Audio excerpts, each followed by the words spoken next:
We are recording. If you're watching this video, it's about 9 minutes before the lecture actually starts. So you can skip ahead in the video. I'd say at this point, maybe about 8 minutes would be safe. So yeah, go ahead and skip ahead 8 minutes if you want and get started at that point.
Morning.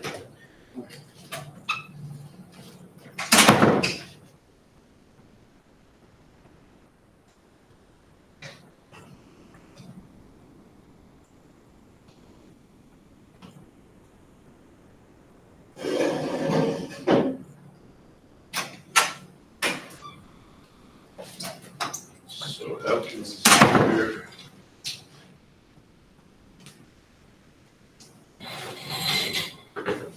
Funny how the brain works. You gotta like look down the list sometimes to know if your math is correct. Yeah. But just come up with it. I have to like mentally go back to where I usually am when I'm calling it in.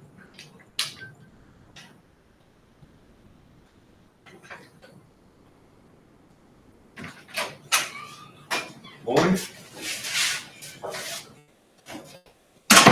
Thompson, correct? Yes, sir. All right.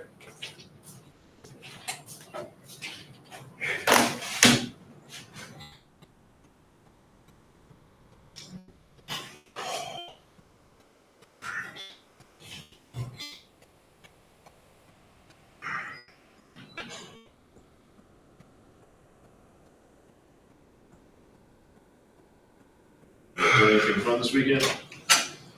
You said we having fun?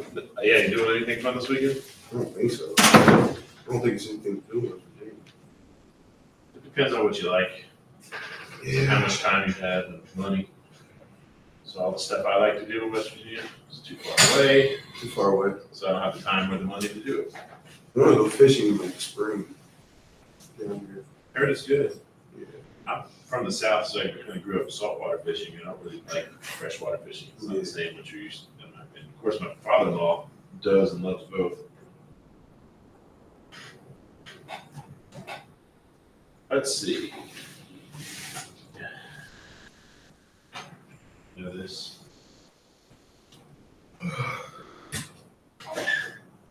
Body store. Oh yeah, I do. Yeah. Okay. Body store. Morgan, right?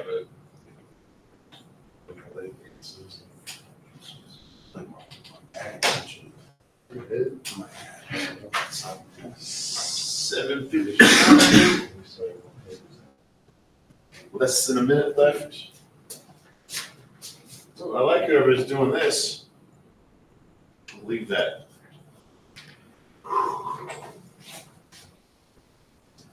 Okay.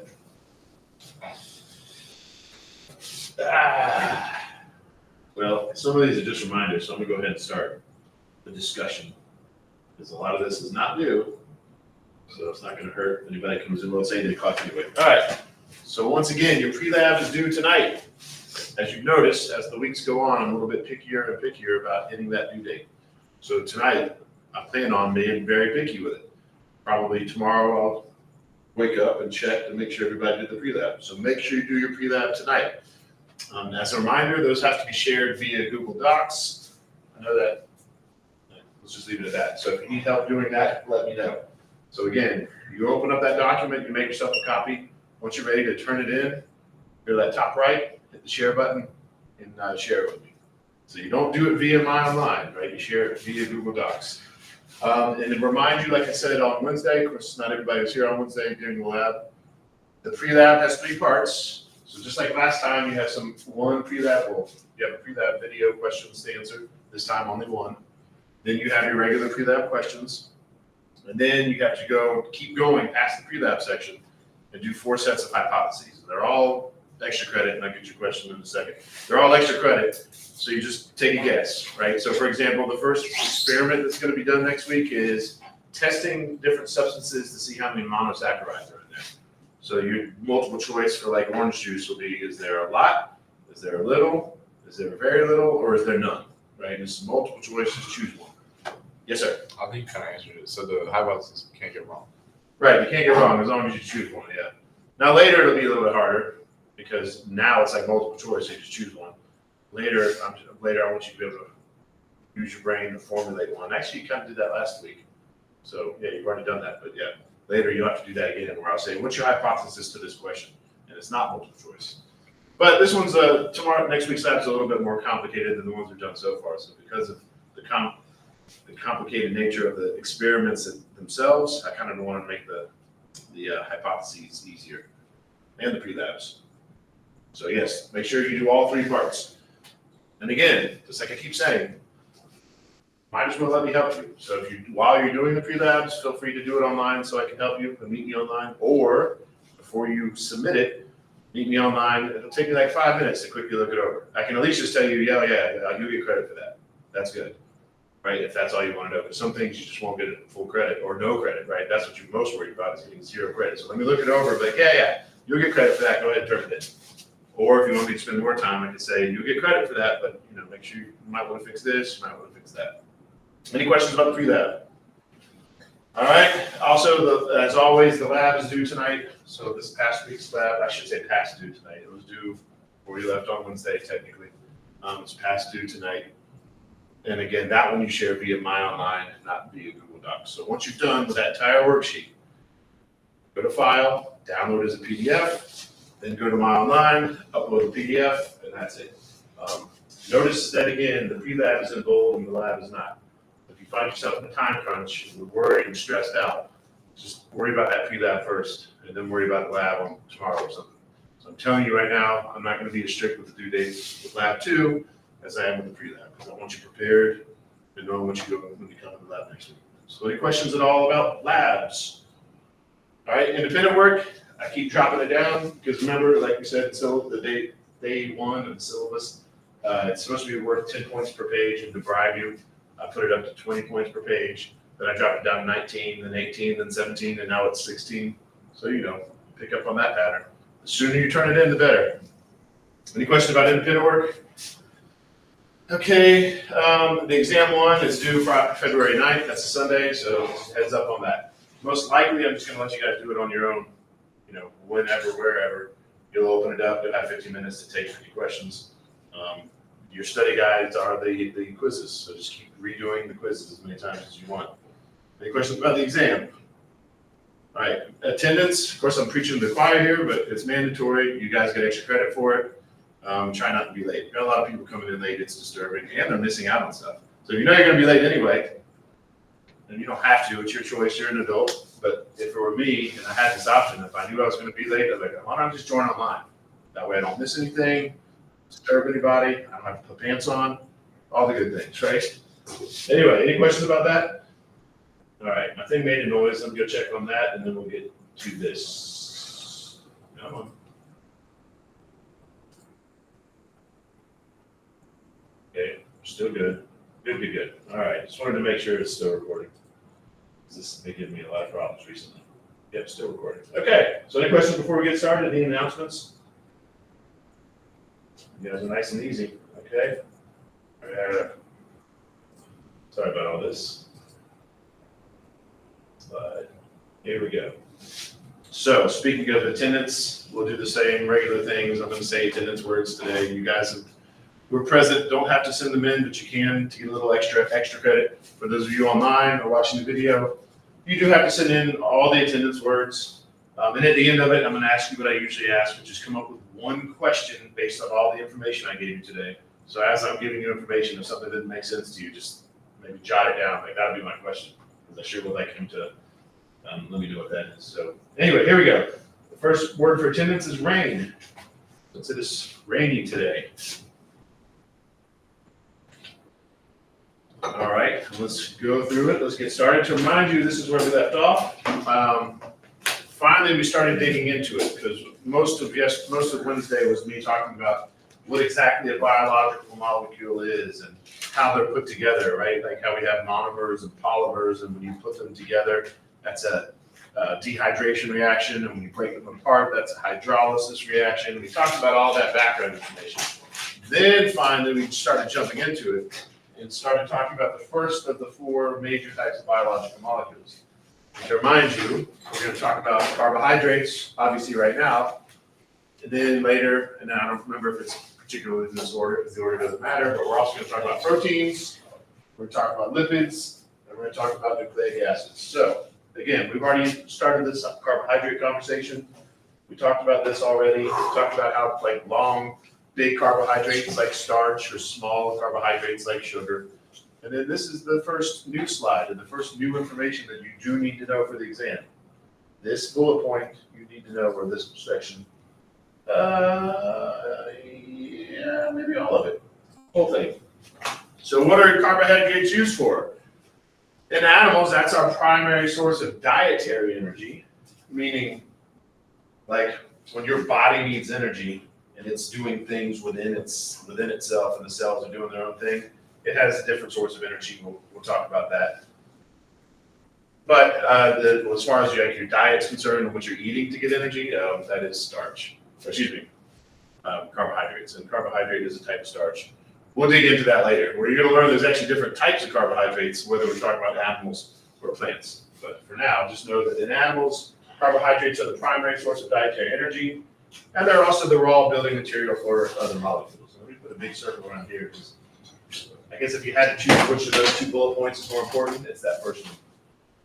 For plants, carbohydrates are also the primary source of energy, not necessarily dietary, because plants don't eat the way like an animal does, right? They do ingest, they do bring things in, they don't necessarily eat. So for plants, carbohydrates are the main building material for much of the plant body. So as we go through this a little bit later, you're going to learn specifically what type of dietary energy, what type of carbohydrates give us animals dietary energy. You're going to learn what types of carbohydrates are the building material for much of the plant body. And this will be important because I think, for the next few chapters, even when we leave this biological molecules section of chapter 2, we're going to go on to chapter 3, chapter 4, so on and so forth. You are going to need to know about carbohydrates. So this isn't just a one-time thing, right? This is important information for understanding things later. So anyway, like I said on Wednesday, there's 4 different types of biological molecules: carbohydrates, proteins, lipids, and nucleic acids. We're currently talking about carbohydrates to make things a little bit more difficult for you and to make the test a little bit harder. Carbohydrates themselves are subcategorized. So let's talk about this, and you need to know this. One of the types of carbohydrates are monosaccharides. You need to know what a monosaccharide is. And remember, like I said, for everything we talk about other than lipids, they're all polymers, right? So they're all polymers made up of individual monomers. And I told you some of the test questions are going to be, you needed to know what is the monomer for this particular type of biological molecule. So I'm telling you right now, for carbohydrates, the monomers are monosaccharides. And that's kind of easy because mono, it's in the name, right? Monosaccharides. So, any questions so far? All right, these little molecules are basically sugar molecules, and you cannot break them down into smaller sugars. I'm going to put an X to that. I'm not going to necessarily, I don't think I'm going to test you on that, but that's how you know, that's what kind of defines it. It can't get any smaller, right? If you start breaking that molecule down any more than it is, it's no longer technically a sugar. It's no longer technically a monosaccharide, therefore it's no longer technically a carbohydrate. It usually ends with an ose. So if I give you a question on the exam and I tell you about some kind of molecule and give you a bunch of information about it and ask you to tell me what kind of molecule it is, that'll help you. If it ends with an ose, you should think monosaccharides. But then again, I'm probably not going to bring that up. And if I do, the information I give you to say, hey, what kind of molecule is this? The fact that it ends with ose won't be the only thing. It's not like I'll just give you the name and say, what kind of biological molecule is it? I give you a bunch of information, including the fact that it ends with ose, or maybe that it's the smallest sugar, things like that. They're categorized by the number of carbons. I'll also put a question mark next to this because I really don't think I'm going to ask you that. You definitely, if you brain dump it and don't remember this, you should be okay for the rest of the semester. So this isn't important information as far as that is concerned. But you might imagine, like, anybody want to guess how many carbons trioses have? If you had to guess. 3, yeah, you're exactly right. Pentose, 5, hexose, 6, right? So those are just some examples of the categorizations. Some common examples, I will put 2 question marks next to that. I want to put an X, but I really, really doubt that I have questions about this. I just don't remember. I should take another look between now and February 9th. Anyway, some common examples of monosaccharides are glucose in sports drinks, fructose in fruits, and then also, just so you know, both of those 2 simple sugars actually are found in honey. And I'm definitely not going to ask you about that. But anyway, any questions so far? All right. So here's a good example, something we were talking about in lab last on Wednesday. So one of the things you had to draw was C6H12O6. I mentioned, depending on who you are, not depending on who you are, but most likely if you were to all sit and didn't copy off of each other and didn't look on the internet and draw your own C6H12O6 and then compare them, they would probably look different. Because there's different ways to draw the same chemical formula. Or another way of saying that is there are some molecules that have the same formula but different arrangements. So that is something you need to know, that those things are called isomers. So you need to know what an isomer is. Same formula, different arrangement, different structure. Now, I also said on Wednesday, talking about the fact that we aren't chemists. I'm not even a chemist. You guys definitely aren't chemists, right? But I said there's some things you can tell by shapes. So even without being a chemist, you can look at the shape of this thing and the shape of this thing. And in this case, you would be correct if logic made you think, all right, well, those two have a very similar shape. But so they're probably very similar in their structure, their function. And then you might say, but they also have a slightly different shape, right? They're very similar, but there's a slight difference in their shape. Therefore, there's probably a slight difference in their function, and that is true. So technically, I think fructose, you can look this up for independent work because I don't remember, but I think fructose seems sweeter. Yeah, it does, yeah, I remember now. Fructose in our mouth is sweeter than glucose, just because of the way that molecule hits molecules on our tongue, right? That's how that works. Not that I'm gonna ask you that, but the point is, they're both sweet, but because they have that very similar shape, but now since you have that slight difference in the shape, you also have a slight difference in the function. In this case, the function in that particular example is taste. So it just goes to show you how small changes can make a big difference. Well, or in this case, a difference. I won't say that's necessarily a big difference. Anyway, you can look that up if you want. Like I said, I'm pretty confident that fructose is sweeter than glucose, and I think that's why they use it in like sugar sodas, high fructose corn syrup, things like that, because you can use less of it because it tastes sweeter. Anyway, any questions about that slide? Just to be clear, as far as the exam is concerned, the only thing that's really important here is that you know that isomers are molecules that have the same formula but different arrangements, different shapes. I'm not going to ask you questions about the shape of glucose versus the shape of fructose. You don't need to memorize the chemical formula for either one of them. All right, so again, everything I just said that I'm really hammering home for the exam is here again. Glucose and fructose are examples of isomers. Isomers are molecules that have the same molecular formula but different structures. And notice too, this slide, this picture, which I did tell you is from the old textbook, it says different arrangements. This slide, I said different structures, which is a good time for me to remind you, when you memorize these vocabulary words, don't memorize them verbatim. You just need to understand what they mean. So for example, and I doubt anyone here is like this, but if you don't know what the word structure means, then that would be a useless definition for you, right? And once again, another good independent work topic. If you want to spend 5 minutes writing 2 to 3 sentences, you can say, I looked it up according to the textbook, quote, and you give me the definition of isomer, and then say, and then according to my source, quote, give me your source's definition of the word isomer, and then maybe put a sentence or two where you compare and contrast. How are they similar? How are they different? Do you think they basically mean the same thing, but they're just saying it differently, or do you think there's an actual difference? Anyway, any questions about this slide? Any guesses?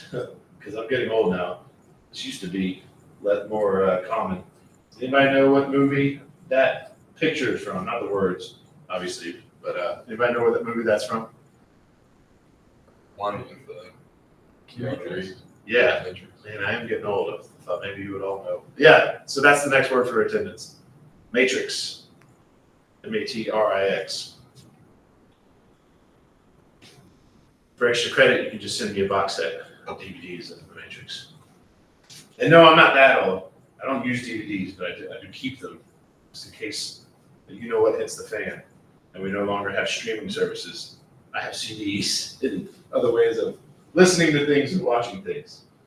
Paranoid that way. Anyway, Anyway, one more example of isomers. You don't need to know this, but this is a really great example of how a slight difference can make a slight difference in the structure can make a big difference sometimes in the molecule itself. So I've been saying slight difference in the structure, slight difference in the function. But this time I'm giving you an example where sometimes a slight difference in the structure makes a big difference in the function. Of course, I don't know if you consider this slight. Basically, these two molecules, obviously these are isomers, they have the same chemical formula, but they're mirror images of each other. So depending on how you look at it, you might say that's a big difference, or someone else might say that's a small difference. But either way, does anybody know what these two things are? Well, I mean, you can see the chemical name for them. Does anybody know what they're used for? Drugs. Yeah, drugs, right? So on the left, you have L-methamphetamine, which is an uncommon nasal decongestants, over the counter, not psychoactive. But then if you do some chemistry magic, you can flip it on its side, make an image of itself, and now you have basically meth. So that just goes to show you what a difference, again, slight difference in the molecule can make a big difference in its function. Which is another good example. Sorry, I keep beating this dead horse, but people will try to scare you about chemicals. And like, this is the same, like say, for example, if you didn't know anything about meth or vapor rub, and someone just gave you the chemical formula instead of the name or the drawing, and they said, this is the same the same stuff, the same chemical formula that they're putting in vape rub is the same stuff that's killing people with meth. And they'd be correct, right? So don't let people scare you. Like I call it chemophobia. People try to scare you a lot by giving you big, scary names. That's another thing. All right, that's another good independent work topic too. Think of like something common and just look up the chemical name for it. Something common that you might find in food. Like I gave the example, sometimes water is called dihydrogen monoxide, but you could look up like citric acid is a normal thing in food. Let's find out what its chemical name is. Vitamin A, what's its chemical name? Vitamin C, what's its chemical name? All these, think about something good for you that you would normally find in food and look up its chemical name and see how scary it often looks. Anyway, again, that's just an example. That whole thing was just trying to tell you that's what an isomer is. So we're done talking about isomers, let's move forward. Monosaccharides are the main fuel for cellular work. That's going to be very important, not necessarily as a test question, but this is a real preview for what we're going to talk about shortly after this chapter. You're going to get really sick of glucose because when we talk about photosynthesis and respiration, it's all about glucose, at least in our conversations. So we're going to focus in. There are other monosaccharides that our cells use, but for this 100 level non-biology major class, glucose is the one we really focus in on. So there will be a test question, not technically from this chapter, but from a chapter later where you need to know this stuff. That basically says, no, I don't want to bring that up yet. We'll just say it when we get to that chapter. Anyway, also just so you know, and I'm not going to ask you this, but sometimes when you put monosaccharides in water, they form rings. This is only important for the thinkers out there because this is the picture I just showed you of glucose, right? So this is glucose. And later, like I said, this is a monomer, right? So later I'm going to show you a bunch of pictures when we're talking about the polymers of a bunch of these things linked together. Just a bunch of those things chained up, and a big link of chains. So the reason I'm bringing this up is if you were a thinker, and I didn't bring this up, hopefully you would think to yourself, wait a minute, why do we have a bunch of pictures of rings when the picture he showed me of glucose was this? What happened there? So now you know what happened there, right? That's the only reason I'm bringing this up. So when you put sugar in water, very often it'll make a ring, and then therefore you can link those rings together like chains. Anyway, so any questions about that? All right. I also point this out too, and this is very important as far as exams are concerned. But remember when we were talking about chemical reactions, I said as far as we're concerned in this class, it's always the reactants on the left and the products on the right. And, the arrow is always pointing towards the products, right? But then I did say, and that's what you need to know for this class. But then I did mention in real chemistry, a lot of times, sometimes the chemical reactions go both ways. So in this case, that's a great example of that. Not that you need to know this, but I just wanted to bring that up. Any questions about that slide? All right, so that's it for monosaccharides. So remember, monosaccharides, that's that most basic sugar. You can't break it down anymore. Those are the monomers for the rest of the carbohydrates we're going to talk about. So if a monosaccharide is one of these sugars, what do you think a disaccharide might be? That's what we're gonna talk about next. So I'll see if anyone guesses before we get there. Two. Very good, two, right? Basic comprehension of language might help in this case. Yes, disaccharides, they're double sugars consisting of two monosaccharides. I'm not gonna ask you these examples, but they're very common ones. Sucrose. Usually when people say sugar, like outside of a science class, they're usually talking about sucrose. So if you're gonna go borrow some sugar from your neighbor, that would be sucrose, right? The kind of sugar you buy is sucrose. Then there's also lactose, is something you find in milk, maltose. I'm gonna give you these examples later, but again, these are just examples. You definitely don't need to memorize the fact that these are disaccharides. You certainly don't need to be able to recognize them by their drawings. But yeah, once again, like I said on that previous slide, once those monosaccharides are put into the water, they kind of form rings. And then once they're formed in rings like that, then you can link them together. Hence the disaccharide. We're still talking a little bit more about disaccharides, but are there any questions so far? Okay, if you download the PowerPoint, you can watch this animation that brings these two together really quickly. I don't expect you to know this yet. I didn't teach it, but I'm sure you haven't been studying for the exam yet. But when you bring them together, what kind of reaction is that? Here's a hint. That's what it looks like. Here's your products. Excuse me, your reactants. Above this line is your reactants. Below this line is your products. So what's the chemical reaction? That's okay. The hint was, since you kind of squeezed water out of the reactants and made water, then it's a dehydration reaction. So that is important. You will be tested on it. But again, I don't expect you to know that yet. I've only mentioned it a couple times. But yes, it's a dehydration reaction. In this class, whenever we're bringing molecules together, it's a dehydration reaction. Anyway, that's just one example. You bring it glucose, which is a monosaccharide, and you squish it together with a galactose, which is a monosaccharide, then you get the sugar that we find in milk, which is called lactose. And again, just an example, so I will put a big D or a big X through here. You do need to know what a dehydration reaction is, but you don't need to know that lactose is made up of glucose and galactose. So that might be a good extra credit question. We'll see. Any questions about that? Again, some more examples. We already talked about lactose. It's found in milk. Maltose is found in beer. It's also found in malted milkshakes and malted milk candy. So what are those things? I think they're called Whoppers. Yeah, so just so you know, I'm not going to ask you to do that. And of course, like I said earlier, sugar, the sucrose is what's in table sugar. So again, I think most people, when they say sugar outside of the science class, that's what they're talking about. So you might need to know the sucrose one. You don't need to know any of the other ones. And if you want to, again, for independent work, you can look up any of these things. Are there any other examples of disaccharides I didn't list?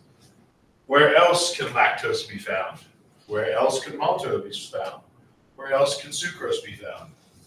Given that sucrose is the main one, as far as we're concerned, where does it come from? And I don't mean that biologically necessarily. Well, yeah, but more importantly, agriculturally, like what kind of plants do we get sugar from, and where are they grown? So we can talk about geographically or biologically. You can look that up for independent work. Any questions about that side? All right, this next little section is important for your everyday life. It's not in your textbook, it's from the old textbook, but since it's relevant to your everyday life, I kept it. Probably not gonna have questions about it since it's not in the textbook, but I might, since I'm giving you the information anyway. Again, sucrose is the main carbohydrate that you find in plant sap. So again, plants are obviously where we get sugar. And going back to what I was saying about the independent work, technically we could get plants sugar from a lot of different plants, but where do we really get it? Agriculturally, as far as businesses are concerned, which plants do we mostly use? Unless you know, if you already know, then you know. But if you don't know, you probably have a guess, and your guess is probably only mostly correct. Anyway, that brings us to something we already talked about previously, which is, again, one I'm probably not going to test you on, but it is relevant to your everyday life. High fructose corn syrup. We talked about that earlier. So it's corn syrup that just happens to have a lot of fructose in it. And what does that have to do with this discussion, right? Because we talked about earlier how fructose, I'm not going to dig that deep, so let's just stick with the slides. It's made by a commercial process that converts glucose into a much sweeter fructose. So like I said earlier, actually, you know what? I should fix this. Really, when you think about it that way, it doesn't even belong in this slide, this portion of the PowerPoint. We should talk about this right after we talk about glucose, which is a monosaccharide. But anyway, yeah. So it's a commercial process. You take glucose, you convert it to fructose, like I said earlier, which is sweeter. So you can use less of it and have the same sweetness, right? So if you're in a business, that's going to save you a lot of money. It's often one of the first ingredients listed in soft drinks and a lot of things. You'd be surprised. So look at labels for anything that's sweet, or maybe even not even that sweet. You'd be surprised how much high fructose syrup, corn syrup is in a lot of things we eat and drink. And it's also cheaper than sucrose. So I'm going to leave it at that. You guys can look up any of this information and dig deeper if you want for independent work. You know, who first came up with high fructose corn syrup? How is it so much cheaper than sucrose? How much cheaper than sucrose is it? Where is it usually made? What kind of plants? Oh, well, never mind, corn. Things like that. And here's just a little infographic. This is, again, from the old textbook. That just shows how it's made. Like, all right, so we take corn, which you should associate with starch. We take that starch, we break it down into what starch is made up of, which is, as you know, you should know before we're done here, a bunch of glucose molecules strung together. We take an enzyme, and remember, those are isomers, glucose and fructose. We change it just a little bit, right? We make that slight change to glucose. Then we have fructose, therefore it's much sweeter, therefore they can use less of it, therefore it's cheaper, amongst other reasons. So anyway, no questions. I won't take any questions about that, I guess, since it's not in your textbook. Neither is this next slide, so I'm probably not going to ask you any questions about this, but again, it's relevant to your everyday life. The average American, at least at the time this was written, which at this point's, I think, 2016, so you could look this up for independent work too, see if I'm correct, or if the old textbook is correct. At the time this was published, the average American consumed about 130 pounds of sugar per year, whether that be sucrose, like table sugar, or high fructose corn syrup, or glucose, like you might find in, Gatorade or something like that. So you can look that up, right? According to your slide, the average American consumes 130 pounds per year of sugar. According to my source, it's this many. Anyway, obviously, as you might imagine, it's pretty bad for you. It's a major cause of tooth decay, hence that gross picture, and overconsumption, right? So it also leads to things like diabetes, heart disease, all kinds of stuff. So it's just empty calories, right? And what I mean by empty calories is, yeah, you're getting the calories. Your body needs calories because you need energy, but that's not the only reason you're eating. You're not only eating to get the calories. You also need other things, though, and we're going to talk about those in this chapter. Things like proteins, right? You need proteins. You need the building blocks. Everything you're made of, when I say you are what you eat, that's literal, right? Every single cell in you, except maybe some bacteria and things like that, you are made up of the stuff that you ate. Your cells are broken down into the building blocks, and put those building blocks back together in a different way, and here you are.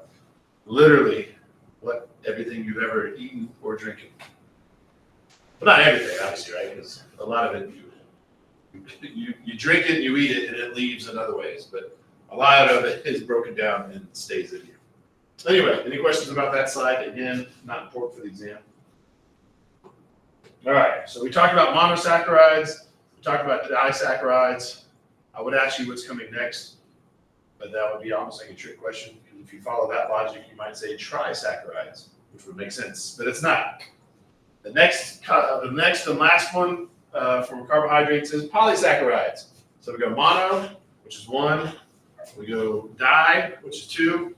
And then finally, the last category is polysaccharides. So anything more, 3 or more is a polysaccharide. These are technically complex carbs. So probably outside of biology class, when someone's talking about carbs, this is usually what they're talking about, complex carbs. And again, these are the polymers of the monosaccharides. As far as we're concerned, think about this. Yeah, as far as we're concerned, every single polysaccharide we talk about is nothing but a bunch of glucose molecules linked together. Now, granted, they're linked in different ways, but the monomers are still the same. Anyway, this is just the introduction. The next word for attendance is going to be red. And again, if you're in person, you can send those words in.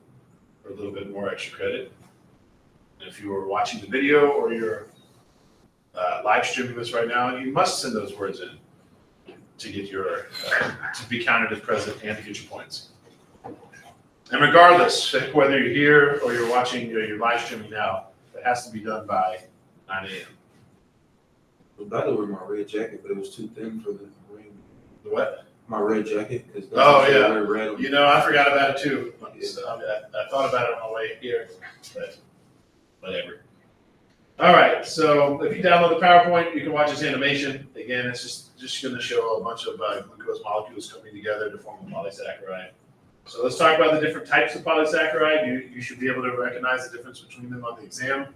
The first one, the most common, probably the one people think of the most when they think of polysaccharides, is starch. Again, long strings of glucose monomers, right? So this particular type of polymer, this particular carbohydrate, starch, is just a long string of glucose monomers. So I'm going to put an X to this, not necessarily that you don't need to know it, but because that does not make starch unique, right? Because again, you're going to need to know the difference between the different polysaccharides I'm about to teach you. So obviously, if it's the same for each category, then that's not very important as far as that's concerned. So yes, starch is made up of long strings of glucose monomers. So are the other ones I'm about to teach you. Here's where it's different though. Starch is used by plants to store energy. So when you think of starch, you should think of plants. Yes, obviously humans eat starch, and yes, it's for the energy. But as you're going to learn later, once we do that, then we store it in a different way. So when you think of starch, you should think of plants storing energy. Plants storing energy. That has to go together because again, another one I'm going to teach you, another different type of polysaccharide should be associated with plants, but not for storing energy. And then I'm going to teach you yet another polysaccharide that should be associated with storing energy, but not for plants. So those have to go together. When you think of starch, plants storing energy. Some common sources are potatoes and grains and things like that. Probably almost definitely I can ask you that. I'll put a line through it this time. And of course, another easy independent work topic. What's the most common source of starch for humans? What are all the sources of starch for humans? How does it vary from country to country? Because I don't know, but I would assume maybe Asian countries probably get more rice, and maybe our country gets more bread. I really don't know though. So you can look that up if you want. Anyway, here's another picture of starch.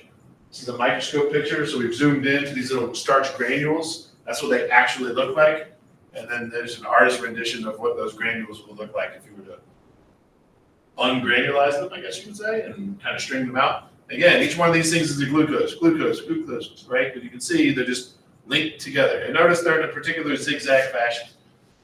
You don't need to know that. But again, this whole structure function thing, the other polysaccharides I'm going to show you have a similar structure, but it's slightly different, which explains why it has, even though a similar structure, it has a slightly different function. So any questions about starch? We're done talking about starch for now. Again, it's used for plants to store energy. The next one, well, all right, let's see if anybody guessed. Logically, I'm talking about how plants store energy next. Oh, this one. What do you think I'm going to teach you about next? Not necessarily the name of it, but what do you think the next one does? So if this one's talking about how plants store energy, which one do you think I'm going to teach next? All right, Release. What? Release energy. That would be good. And we will get to that. So you're ahead of me. You're way ahead of me, but you are correct. So the very next one I'm going to teach you is glycogen. So you should associate this with how animals store energy. So again, starch is how plants store energy. Glycogen is how animals store energy. Obviously, it's not the only way. As you know, I mean, you can see me. I haven't had time to run, so I've got a lot of stored energy in the form of fat, which is not glycogen. But yes, when your body needs energy, it usually gets it from the glycogen. It takes that glycogen and it breaks it down to its parts, its individual parts, which again are glucose, right? And then that glucose is what it uses to make energy, or to release energy, I should say. And that's what carbo loading is, right? I don't know if any of you have ever run long distances. Sometimes people carbo load before like a marathon. They eat a lot of carbs. That way that gets converted into glycogen. Then their body has that fuel ready to go. And again, that's another good independent work topic. And if you think you have a handle on it, because that one might be a little bit complicated, but you could look into it. How does it work? When humans eat starch, what process does it go through to convert that to glycogen? And you can see, again, similar structure, but slightly different. To me, I would describe glycogen as, it looks like starch, but with branches on it, right? So you still have that zigzaggy like starch, but now you've got these other branching patterns.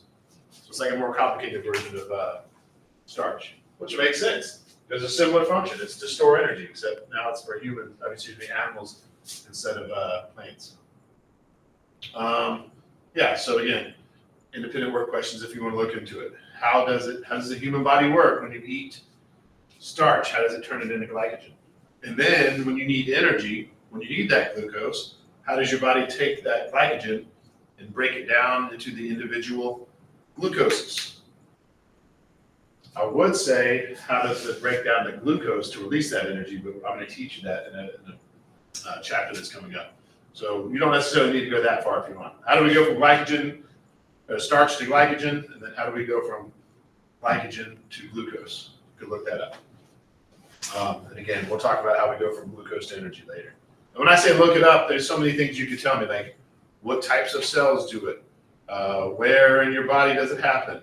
How efficient is it? What are the enzymes? And I'll tell you, you'll learn what an enzyme is later in this chapter. What are the enzymes that are responsible for these chemical reactions? What's the name of this chemical reaction? Which scientists discovered it, right? There's so many things you can tell me. When did they discover it? Anyway, any questions about that? Here's a third type of polysaccharides. So we already know, and I've already given you a hint previously. So the first one I taught was about plant energy storage. This one is about animal energy storage. So do you remember what the third one was? I already told you. Let's see if you remember what the third type, like what does it do? Maybe I didn't tell you. Anyway, the third type is cellulose. So this one's plants. You should associate it with plants, but not with energy storage. Cellulose is basically what makes up plants. So when you look out those trees and you see a bunch of green trees, what you're mostly looking at is cellulose. Now, granted, it's green, and that green color is from chlorophyll, which you'll learn about later this semester. But even then, the leaves themselves, the cells that make up those leaves, or the cells that make up everything in that tree for the most part, have cellulose in them. So because of that, it is the most abundant organic compound on Earth. I might ask you that, I'm not sure. So I'll put a question mark into it. If I do, again, like I mentioned earlier, usually I'm not going to ask you one question about, it's not like I say cellulose, or it's not like I take one of these things and turn it into a question, most likely, right? So most likely I won't say, of all the things I taught you, which one is the most abundant organic compound? Instead, I'll be like, all right, this particular molecule is the most abundant organic compound on Earth, and it's used for plant structure, right? I'll give you a bunch of information, and then from that bunch of information, you should say, yes, that is the description of cellulose. Anyway, not that you need to know that this is how your textbook describes it. It forms cable-like fibrils in the plant cell's walls. I don't like the way that's worded, but I included it anyway. If anything, what you should think of when you think of cellulose is plant cell walls. Plant cell walls are made of cellulose. Plant cell walls are made of cellulose. As I mentioned earlier, I think it was Wednesday, we talked about how cows they themselves don't have the ability to break down grass, right? They eat grass, they eat hay. And this is what I was talking about. It's the cellulose that they can't break down. They don't have the enzymes to break it down. Now, granted, they have things living inside them that can do it, but they themselves don't. So most animals cannot digest cellulose because we can't break it down. That might sound like a bad thing, but in fact, it's a good thing. And hopefully you guys know what fiber is, or have heard of it, and that it's healthy for you, and it is. Cellulose is fiber. And that's why fiber is healthy for you, because our enzymes, when we eat cellulose, like leaves or whatever, like salads, we can't break it down. So it just goes through your body, these long strings of glucose that strung together, and they're not broken down, so there's no calories. They just go through your digestive system, And on a molecular level, they're just grabbing things with them, right? Like little ropes, just pulling things with them, all the things that need to come out of your digestive system. And that's why having a lot of fiber would make you have to use the restroom, right? Because, again, you can't digest it, so it's help cleans you out. Which brings me to this. I saw this meme, and again, people will try to scare you by giving you factual information in the wrong context. So first of all, let me say this. Fast food is indeed bad for you, right? I mean, there's probably some exceptions. But generally speaking, fast food is bad for you. So I'm not doing this to defend fast food. Definitely, avoid fast food. But this is what's in your fast food. And I didn't look for this. I found this. I'm like, man, I'm going to have to save this and share it with my students. So they said there's wood. There's wood in your food because there's cellulose. And that's misleading. There is definitely cellulose in your food. We've got lettuce there. That lettuce definitely has some cellulose in it. But cellulose is good for you. It just so happens cellulose is also the main component of wood. So it's just a great example of how someone will say something, try to scare you or something like, that thing that you're eating, that chemical, or which, it is a chemical molecule, however you want to say it, that is the same thing that's in wood. That's the same thing that they put in toilet cleaner, whatever it may be, not with cellulose. But a lot of times that's how they'll try to scare you to say, this thing, it's so scary because this thing that they're putting in this food, you can also find it in this. So be aware of that. People try to like to try to scare you. Like, for example, and I don't even know about some of these. The dimethyl polysiloxylane apparently is what's silly putty plastic is made out of. And that might be true, I don't know. And I'm sure, though, if you were to look it up, that is probably some benign ingredient in a food that's actually either healthy for you or maybe just neutral. Anyway, any questions about this slide? All right. Oh, yeah, one more thing. I forgot to mention this. Let me back up one quick step. No, I'll back up here in a second. Really quickly, let's look at cellulose, see what it looks like. And once again, this should look slightly familiar, right? So we have a bunch of glucose molecules linked together. But notice now they're not zigzagging. And again, we're not chemists. I don't expect you to know exactly what that means, but you should know, all right, starch and glycogen, all three of them are a bunch of glucose molecules linked together. Starch and glycogen are the only ones that were zigzagging, which makes sense too, because those two are the only ones that were used for energy storage.